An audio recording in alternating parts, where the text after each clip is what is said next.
Hello दोस्तों, कैसे हैं आप लोग। इस वीडियो के अंदर हम डिस्कस करेंगे कि एविडेंस क्या होता है, इसकी कौन सी टाइप्स होती हैं जूरिस्प्रूडेंस के अंदर। सबसे पहले तो देखें, जो एविडेंस है यानी सबूत, ये इंसाफ के लिए बहुत ज़रूरी है। बगैर एविडेंस हम कोई भी किसी भी मुकदमे का फ़ैसला नहीं कर सकते। ठीक है, कोई भी अदालती जो मुकदमा होता है, केस होता है, वो बगैर सबूत के हल हो ही नहीं सकता। सो एविडेंस बहुत ज़रूरी है जुडिशल सिस्टम के लिए, ठीक है, और इंसाफ के लिए।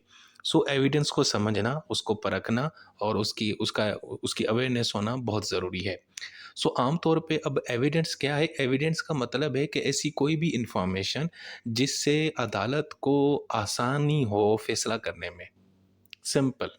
यानी ऐसी कोई भी चीज़ या इंफॉर्मेशन या बात या डॉक्यूमेंट या कोई भी ऐसी चीज़ जिसके ज़रिए अदालत को किसी भी मुकदमे को हल करने में या उसका फ़ैसला सुनाने में आसानी हो, हम उसको बोलते हैं एविडेंस।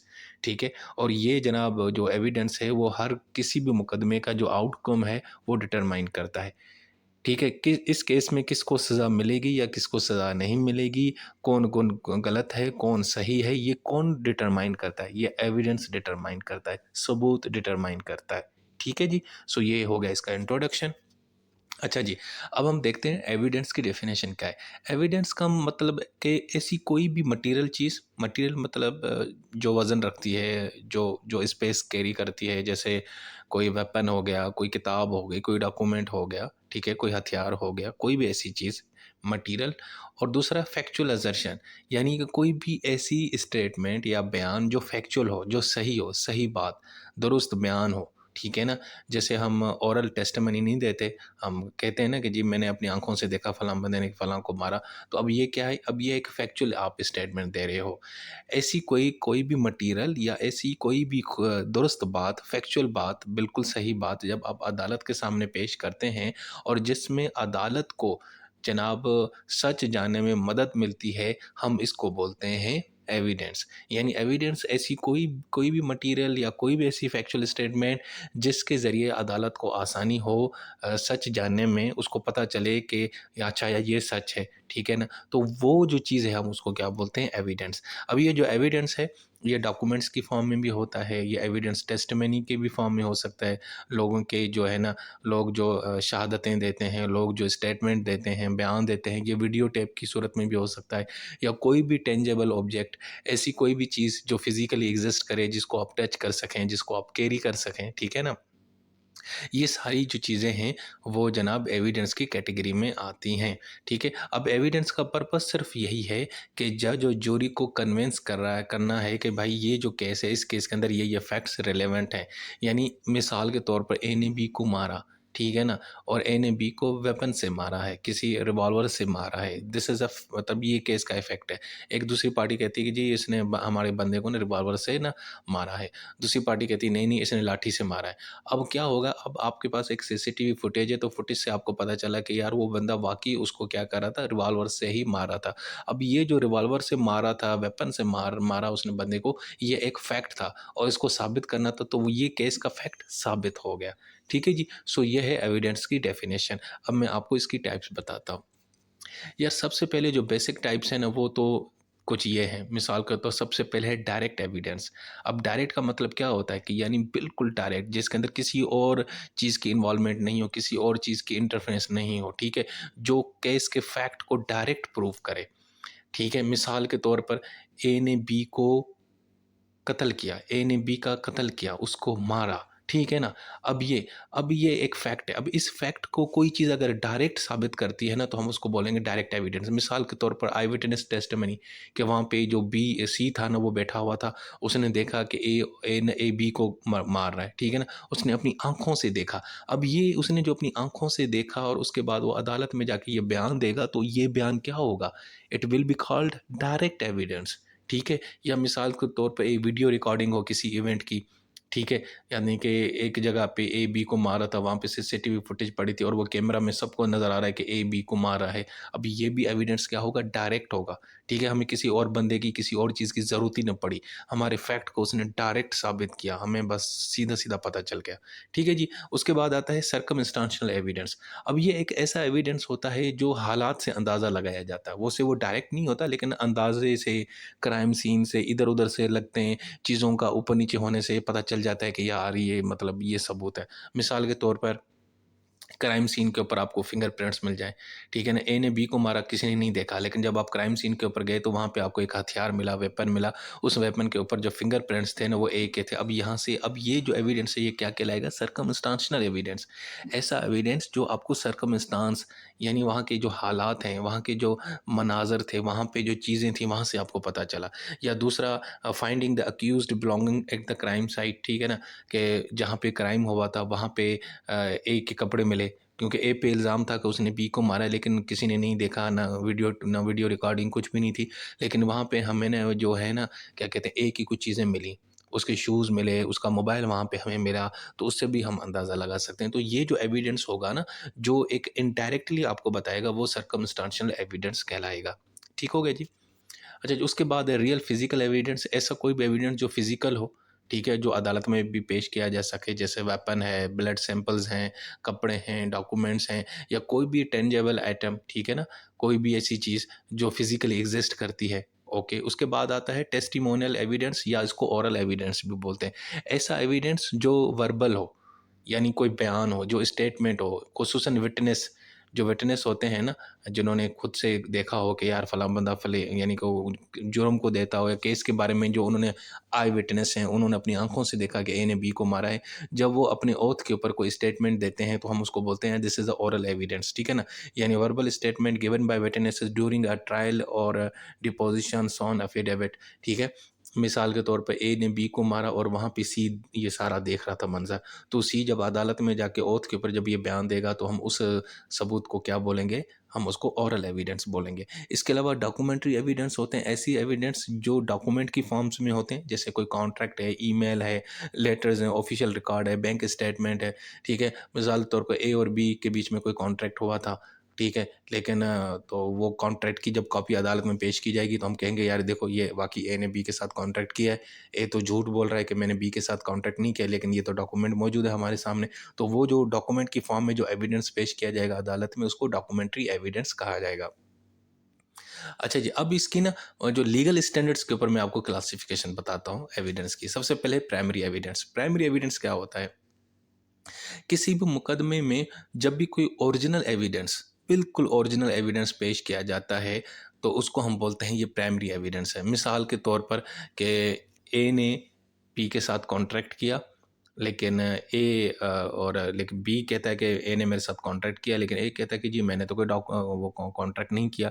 अब उसमें क्या है कि बी ने ना ओरिजिनल जो है ना वो डॉक्यूमेंट कॉन्ट्रैक्ट का लेके आया, ठीक है? अब ये जो सबूत होगा ये हमारा प्राइमरी होगा।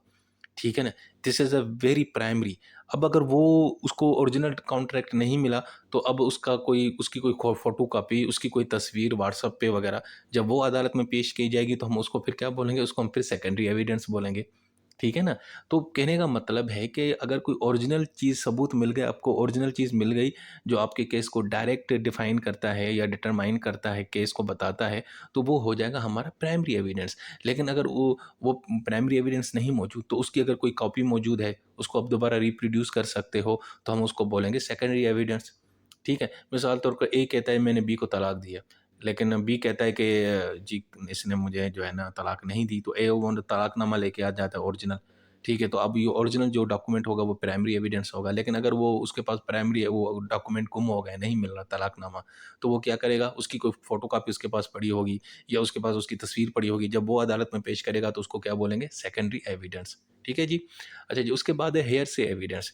अच्छा यार कोई ऐसा एविडेंस भी होता है जो आप अदालत के बाहर बता रहे होते हैं। यानी कि मिसाल के तौर पे एक बंदा कहता है कि सर जी मैंने ना फलाँ बंदे को सुनते हुए सुना था कि वो फलाँ बंदे को मारने का इरादा करता है। अब यानी कि एक बंदे ने दूसरे बंदे को सुना कि वो फलाँ को मारने की तैयारी कर रहा है। मिसाल के तौर पर डी है, डी कहता है कि जी मैंने ए को ना फ़ोन पे किसी से बात करते हुए सुना कि वो आज बी को ना कत्ल कर देगा, ठीक है? अब ये एक हेयर से एविडेंस है। ठीक है ना? अब ये हेर से एविडेंस वो होता है जो अदालत के बाहर यानी कि होता है और उसको जो साबित करना बड़ा मुश्किल होता है। सो ये हेर से एविडेंस भी एक टाइप होती है। सो ज़्यादातर आम तौर पे ये इनएडमिसिबल होता है, इसको अदालतें नहीं मानती हेर से एविडेंस को, ठीक है? बहुत रेयर केसेज़ है जहाँ पे ये यानी कि इसको माना जाता है। मिसाल के तौर पे अगर एक शख्स है, वो यानी कि मर रहा है और मरते हुए वो कोई एक स्टेटमेंट देता है कि जी मेरे मरने के बाद मेरी जो प्रॉपर्टी वो अयाज़ नूर को दी जाए, ठीक है? अब वो बंदा तो मर गया। तो अब वहाँ पे जिस जो बंदा था उसने ये सुन लिया, वो सुन के जब अदालत में बताएगा तो वो एक हेयर से एविडेंस होगा, तब हम उसको मान लेंगे। अदरवाइज़ हेयर से एविडेंस आम तौर पे अदालतें इसको अवॉइड करती हैं, इसको नहीं कंसीडर करती। उसके बाद है एक्सपर्ट एविडेंस। अच्छा, एक ऐसा एविडेंस जो एक एक्सपर्ट का हो, बाज़ औक़ात ऐसे कोई केसेज़ आते हैं जहाँ पे हमें एक्सपर्ट बंदे की राय चाहिए कि यार ये जो खून है, ये सैंपल कहाँ से लिया गया? ये खून वाक़ई किसी बंदे का है या किसी बकरी का है, ठीक है ना? तो दूसरा ये है कि जनाब जो फोरेंसिक साइंटिस्ट होते हैं, जो मेडिकल एक्सपर्ट्स होते हैं, इंजीनियर्स होते हैं या कोई भी प्रोफेशनल जो एक्सपर्ट होते हैं, जब हम उनसे कोई राय लेते हैं केस के मुतालिक कि सर आप बताएँ कि ये जो खून है या ये खून के जो धब्बे हैं या ये जो ज़ख्म हैं, इन ज़ख्मों से आपको क्या लगता है कि वाक़ई किसी इंसान ने मारा है इस बंदे को या किसी जानवर ने मारा है? अगर मारा है इंसान ने तो किस वेपन से मारा है? आपकी क्या राय है? तो उसकी जो वो भी राय होगी या वो जो भी अपना ओपिनियन देगा, हम उसको भी एज़ ए एविडेंस कंसीडर कर सकते हैं और उसको बोलते हैं एक्सपर्ट एविडेंस। ठीक है जी।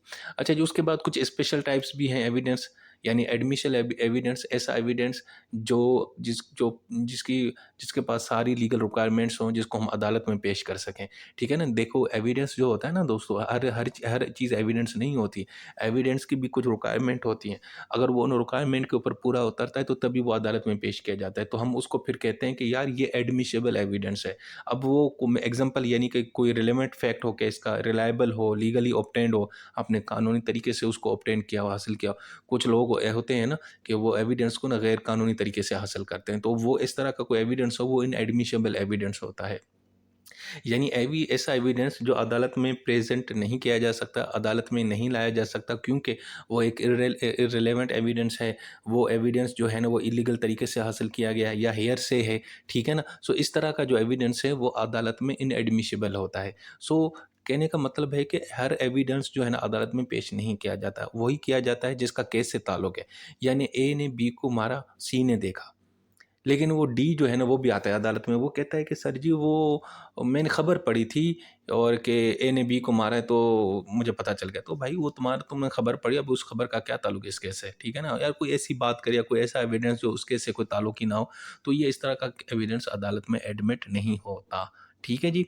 तो ये हो गए स्पेशल टाइप्स। इसके अंदर एक और आती है कॉरबोरेटिव एविडेंस, बड़ा इंटरेस्टिंग है।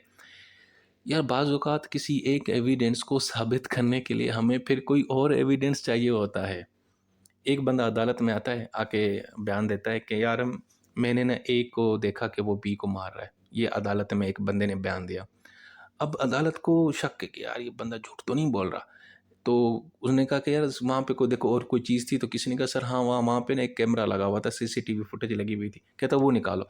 तो कैमरे जब देखा तो वाक़ई वो जो शख्स है ना सी, जो अदालत में बयान दे रहा है, वो वहाँ पे कोने पे मौजूद था और वो देख रहा था। यानी इसका मतलब ये है कि वो जो जो विटनेस था यानी सी, वो जो अदालत में जो बयान दे रहा है वो बिल्कुल सही दे रहा है। वो हमें कैसे पता चला? यानी वो जो सबूत वो भी उसकी जो गुफ्तगू है, उसका जो बयान है वो भी एक ओरल स्टेटमेंट है, वो भी तो एक ओरल एविडेंस है ना। तो वो जो सबूत है वो हमें कैमरा के सबूत के ज़रिए साबित होगा। सो जब आपको एक सबूत को साबित करने के लिए किसी और सबूत की ज़रूरत पड़ती है तो हम उसको बोलते हैं कॉरबोरेटिव एविडेंस। ठीक है जी? उसके बाद आता है क्यूमुलेटिव एविडेंस। एक ऐसा एविडेंस जो एडिशनल एविडेंस होता है। आपके पास एक एविडेंस है एक केस का, लेकिन एक और एविडेंस भी आ गया, एक और भी आ गया। मिसाल मिसाल के तौर पे ए ने बी को मारा, सी ने देखा, सी ने कहा कि सर मैंने देखा ए बी को मारा है। तो थोड़ी देर के बाद डी भी आ गया, डी ने कहा सर मैंने भी देखा था, मैं वहाँ पे सोया हुआ था, मैंने भी देखा कि ए बी को मारा था। फिर जनाब ई आ गया, ई ने कहा जी सर मैं वहाँ से गुजर रहा था, मैंने भी देखा ए बी को मारा है। फिर जनाब एफ आया, एफ भी कह रहा कि जी सर वहाँ पे ना मैं भी ना खिड़की से देख रहा था, ए बी को मारा है। अब ये 3-4 बंदे डिफरेंट हैं। इन सब ने अलग-अलग जगहों पे वहाँ पे खड़े हुए थे, कहीं पे भी उन्होंने अपनी-अपनी स्टेटमेंट दी, वो सबका एक ही मानना है कि ए ने बी को मारा है। अब ये जो एविडेंस होंगे ना सारे, अब इनको हम बोलेंगे क्यूमुलेटिव एविडेंस। यानी कि एडिशनल एविडेंस जो रिपीट करें। अब उससे फिर क्या होता है कि आपका जो केस है ना वो स्ट्रेंथ करता है, मजबूत होता है। ठीक है, अदालत में जब 10 बंदे एक ही बात कहें कि जी सर हमने भी देखा है, हाँ सर मैंने भी देखा है, मैंने भी देखा है, मैंने भी देखा है, तो फिर केस में वज़न पड़ता है और वो जो एविडेंस है वो मज़ीद जो है ना वो एक मज़बूत हो जाता है। ठीक है जी दोस्तों। अच्छा जी, अब हम देखेंगे एविडेंटरी स्टैंडर्ड्स। यार एविडेंस का ना कोई एक स्टैंडर्ड होना चाहिए, बुनियादी तौर पे 3 होने चाहिए स्टैंडर्ड। सबसे पहले वो रिलेवेंट होना चाहिए। देखो हर केस के अंदर एक अलग-अलग एविडेंस होता है, तो एविडेंस का केस से रिलेवेंट होना बहुत ज़रूरी है। अगर वो इर्रेलेवेंट है, उसका केस से ताल्लुक़ नहीं है, तो फिर वो तो एविडेंस किसी काम का नहीं है ना, ठीक है ना? अगर एक तस्वीर दिखा रही है कि एक तस्वीर से पता चल रहा है कि यार ये ए बी को मारा है, तो फिर तो ये तस्वीर हमें हमारी काम की है। लेकिन अगर कोई एक ऐसी तस्वीर अदालत में पेश की जाती है जिसमें किसी और जगह की है, उसमें ना ए है ना बी है, तो वो तस्वीर तो इर्रेलेवेंट होगी ना, वो सबूत के तौर पे पेश नहीं की जाएगी। दूसरा मटेरियलिटी। अच्छा, एविडेंस मस्ट बी सिग्निफिकेंट होना चाहिए और लेजिटिमेट हो, मज़बूत चीज़ हो। ताकि हम यानी कि वो पता चले कि हम उसको पेश कर सकें, ठीक है ना? कोई मतलब ऐसा कोई फाइनेंशियल रिकॉर्ड, बैंक स्टेटमेंट या इस तरह के डॉक्यूमेंट जिससे पता चले कि अगले बंदे ने करप्शन की है, यानी कि ठोस हो, मज़बूत हो, सर्टेन हो, ठीक है? और उसके अलावा कॉम्पिटेंस, यानी कि वो जो एविडेंस है ना वो कॉम्पिटेंट होना चाहिए, वो अदालत में एडमिसिबल हो, क्रेडिबल क्रेडिबल सोर्स से लिया जा, ठीक है ना?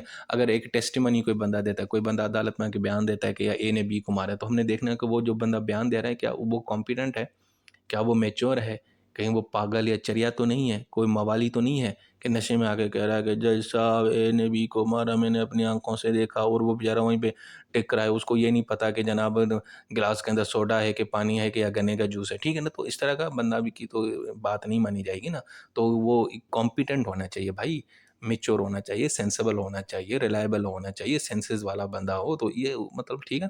तो जो विटनेसेस होते हैं ना, ये एविडेंस वो एक कॉम्पिटेंट होना चाहिए और रिलायबल होना चाहिए, ठीक है ना? एरे-गैरा कोई बंदा नहीं है, कोई पागल, कोई बच्चा छोटा इमैच्योर जिसको पता नहीं है, हाँ, जो रोटी को चूची कहता है, उसको क्या पता? अब उसकी भी स्टेटमेंट तो नहीं चलेगी ना अदालत में, ठीक है? तो कहने का मतलब है कि अगर आप एविडेंस को कॉम्पिटेंट करना चाहते हैं, अदालत में पेश करना चाहते हैं, तो 3 चीज़ें आपने उसके अंदर देखनी है। एक तो ये देखना है कि वो रिलेवेंट है केस से, नंबर 1, नंबर 2 मटेरियलिटी है, ठोस है, मज़बूत है, सर्टेन है, वाज़ेह है, क्लियर है, और दूसरा वो कॉम्पिटेंसी देखनी कि वो वाक़ई जो एविडेंस के जो असूल हैं उनके ऊपर उतरता है कि नहीं उतरता। ठीक है जी? सो दोस्तों, ये थी हमारी वीडियो। इस वीडियो के अंदर मैंने आपको जो एविडेंस है वो बहुत ही आसान और सिंपल करके बताने की कोशिश की है। इनकी जितनी भी टाइप्स हैं वो भी सब बता दिए हैं, एग्ज़ाम्पल भी मैंने लिख दिए हैं। होपफुली आपको ये पसंद आया होगा। अपना ख़्याल रखें।